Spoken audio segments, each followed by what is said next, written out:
Hey guys, this is Adrienne Green, Realtor with Sampson Properties, and today I'm talking to my investors or wannabe investors in real estate, and I want to address the issue of when tenants don't pay their rent on time.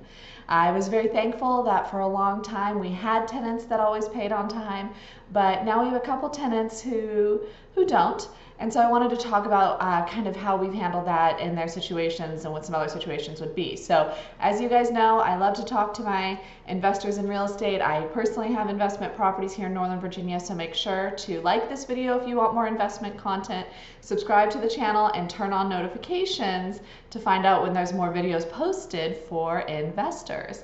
So let me tell you about the situation with my two tenants I have right now who don't always pay on time.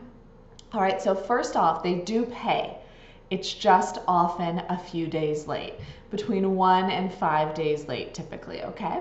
There are other tenants, there's this potential of having tenants who just don't pay at all. I will say that I have, I think, what is the more common tenant issue, which is they pay, it's just late, all right? So first off, in the lease, you wanna make sure you have some kind of penalty for late payment. And we do have that. We had it at $25, and that's, in retrospect, not a huge incentive for people to pay on time. If people are having money issues, paying an extra 25 bucks is, they just figure it's the cost of doing business of having money issues, so they pay late, all right? So I just, for most months on those condos, we get an extra $25. Now, one of these tenants who's paying late, they wanted to renew the lease. And so what we did is we did change that penalty in the lease terms for this renewal, and we raised it to a $50 late fee, all right? And there's a couple thoughts or strategies with what you want to have as the late fee. So we had it kind of low at $25 originally because we really didn't have a problem before, all right? We had a tenant who hadn't paid at all and had to be evicted, but we didn't have a problem with people paying late, so the $25 late fee was what we thought of at the beginning, and it was okay, it worked fine.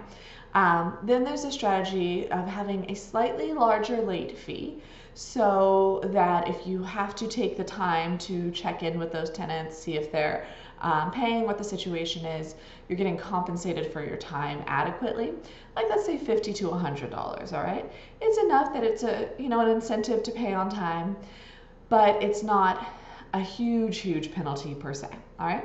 And then there's some people who go to the extreme of having a much larger late fee penalty, like let's say 10% of the month's rent, okay? There's some people who do that.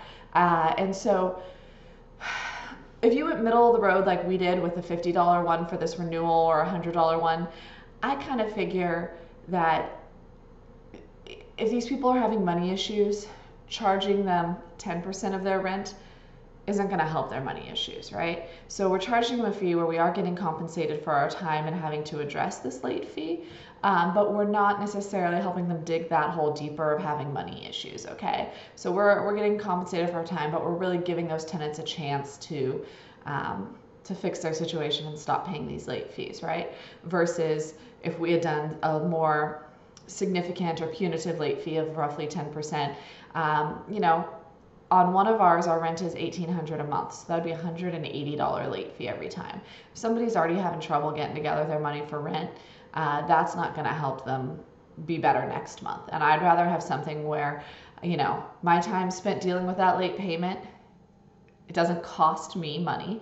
I get compensated for it with that late fee, but I'm not digging that hole deeper for somebody who's already struggling. So that was kind of my mentality and what we do. And honestly, when these people first started being a little late, two different people, person A, let's say, they would let us know that the payment was coming. Honestly, they don't do that all the time now, but because it's so frequent, I don't spend time worrying about it until it's a few days late. Usually they pay by the second or third day of the month. And if, in the middle of the third day I haven't seen a payment, I take the time to reach out. All right. And that person, like I said, they just figure the late fee is the cost of doing business. Person B, same kind of thing. If I just don't see that late fee by And again, at the beginning, I would reach out right away because we had never had people not pay on time before. And I was like, what's going on? Are you going to pay? Da, da, da, da. But now that we know that they just don't have their financial act together to get that money in on time, our payment system automatically applies the late fee, so I know that that's already being applied. And I just give them an extra day or two to pay that rent plus the late fee before I start talking to them about it, just for my own efficiency and time's sake. And we do have, and this is at least something that we can do here in the state of Virginia, is we do have a 5-day pay or quit notice. So, and we implement that 5 days after they have rent was due. So on the 5th of the month or the following weekday after the 5th of the month, if they haven't paid or we haven't talked to them, they don't have this plan in place, then we do go to the sheriff and issue a pay or quit notice, which is the first step in telling them you need to pay or we're going to begin eviction proceedings. I will say with these people who pay late, they rarely pay later than the 5th day. So we haven't really had to do that pay or quit notice procedure. When we do, and this is in the lease as well, they have to pay the costs associated with that pay or quit procedure, because there are fees we have to pay to the sheriff for doing this and such. So anyway, that does increase their late payment fees. But like I said, that's 5 days after the payment is due, and so thankfully we don't have to do that too frequently. So that's kind of what I do when people pay late.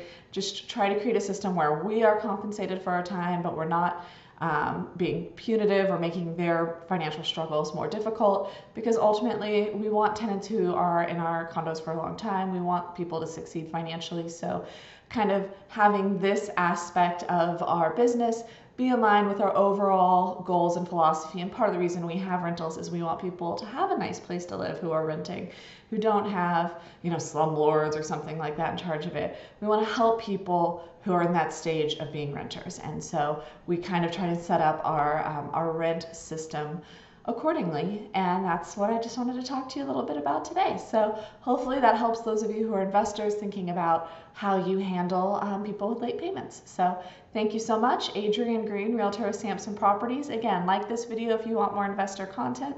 Subscribe and turn on notifications to be told when more videos are up. All right, have a great day.